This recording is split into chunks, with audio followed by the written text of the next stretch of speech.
Hi everyone.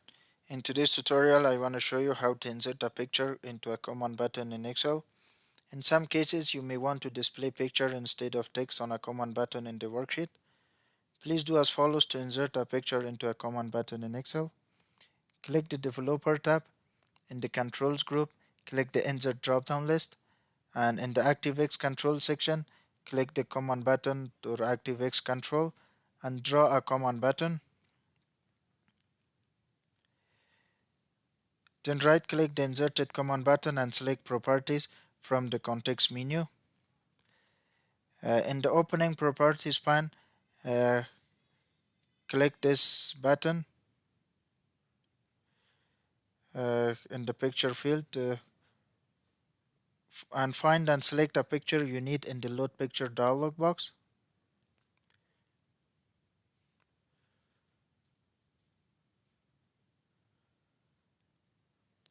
And click the open button.